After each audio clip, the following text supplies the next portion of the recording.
Chuck Pollock and J.P. Butler here courtside, where moments ago St. Bonaventure in a critical Atlantic 10 game prevailed 83-65. It wasn't as close as the score. The Bonnies at one point led by 28.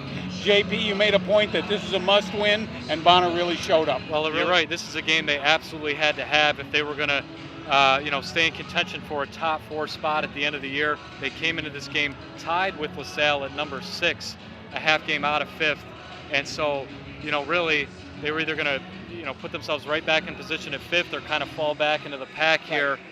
They're able to get the win, and I think, the biggest issue coming into this game with this team over the last month is that they hadn't gotten off to very good starts. They trailed at half in 6 out of their last 7 games, 3 times by double figures, and they hadn't been playing for a full 40 minutes, and they did both of those things today.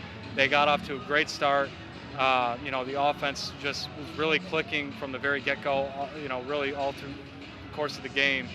And then they were able to keep it going for a full 40 minutes. That's a big sign. That's a big thing to see for them going forward. There was a writer here from Syracuse, and she couldn't have picked a better night to come because Syracuse native Denzel Gregg had a career-high game and probably the best game he's ever played as a Bonnie. Yeah, career-high, 28 points, and it was really, a lot of times today to me, the Denzel Gregg show. He got off to a great start. He was 5 for 5 to start the game, 8 for 9 at half, and he was really doing it in a lot of different ways. He was scoring inside, kind of taking it to LaSalle's front line. He had some jump shots. He had some big-time dunks. He had a putback dunk to get to his career high of 28. And again, he and the games that Matt Mobley and Jalen Adams had are the reason that they were basically in control of this one, throughout.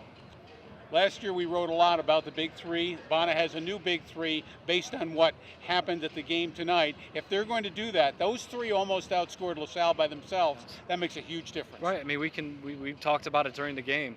You can see what this team is capable of when all 3 of those guys are playing well. And, for a lot of this season, they haven't gotten that in the same game. You might have games where Jalen Adams is having a great game and going off a little bit, but maybe Matt Mobley is quiet. Or you might have a game where Mobley is going off and Adams is having a rough night.